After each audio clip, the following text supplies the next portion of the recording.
Nous allons établir dans cet exercice que la partie entière de racine de x est égale à la partie entière de racine de partie entière de x. Alors pour commencer, nous allons déjà démontrer que ces deux nombres-là, ils sont toujours ordonnés dans le même sens. En effet, on sait que par définition de la partie entière de x est inférieure ou égale à x, puisque c'est le plus grand entier inférieur ou égal à x.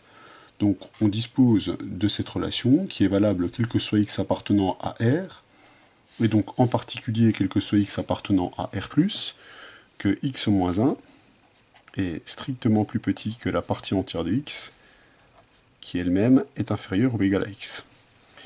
Donc comme ces deux nombres sont positifs, par croissance de la fonction racine carrée, donc on récupère que, en particulier, si x est un nombre réel positif, alors la racine de la partie entière de x va être inférieure ou égale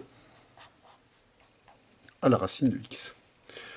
Donc maintenant, il s'agit de démontrer la chose suivante. Si j'appelle P la partie entière de ce nombre-là, donc je pose comme P étant l'entier naturel qui est la partie entière de la racine de la partie entière de x. Je sais que cet entier-là, il est évidemment par définition inférieur ou égal à la racine de la partie entière de x. Il s'agit maintenant de savoir quoi? Il s'agit de savoir comment se positionne le nombre racine de x par rapport à p plus 1. La question c'est, est-il plus grand que p plus 1 ou est-il plus petit? Nous, évidemment, on aimerait bien démontrer qu'il est compris entre p plus 1 inclus et p plus 1 exclu. Donc ce qu'on va démontrer, c'est que le nombre racine de x, ici, nous allons démontrer qu'il est strictement plus petit que p plus 1. Ces deux nombres-là seront donc contenus entre p et p plus 1, p au sens strict, p plus 1 au sens large. Ils auront donc la même partie entière. Alors pour cela, nous allons partir de la définition de p.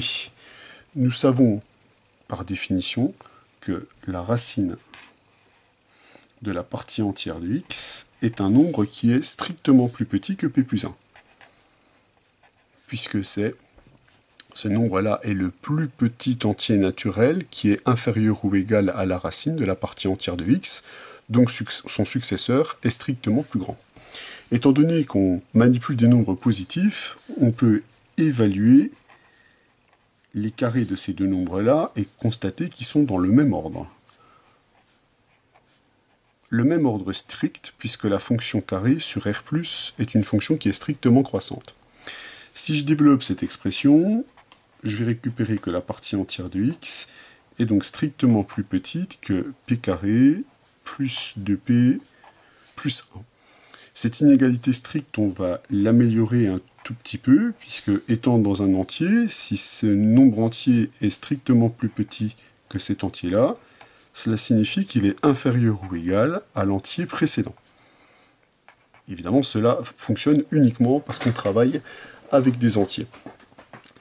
Or, nous avons déjà démontré que, par définition de la partie entière, le nombre x-1 est toujours strictement plus petit que x. Donc, si on continue notre minoration, on va donc récupérer que x-1 est strictement plus petit que la partie entière de x, est inférieur ou égal à p carré plus 2p. Ce qui va donc nous donner une majoration de x par un terme qui dépend de p. Donc je vais, de cette chaîne d'inégalités, conserver uniquement l'inégalité entre les deux termes extrêmes, qui va être une inégalité stricte. Donc x-1 va être strictement plus petit que p carré plus 2p. Donc x va être strictement plus petit que p carré plus 2p plus 1.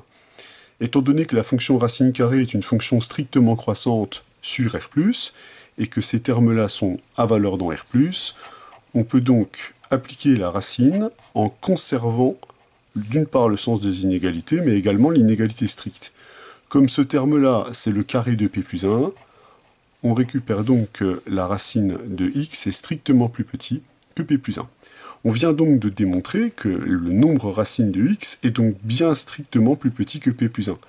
Étant plus grand que ce terme-là, il est également supérieur ou égal à p.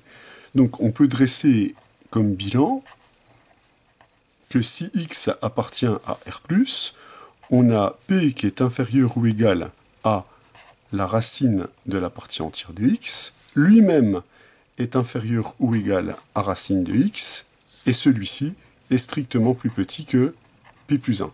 Ou, évidemment, je désigne par p l'entier qui représente la partie entière de la racine de partie entière de x. Donc, comme ces deux nombres-là sont compris entre p au sens large et p plus 1 au sens strict, ils ont la même partie entière, et cette partie entière, au passage, vaut p. Donc on peut conclure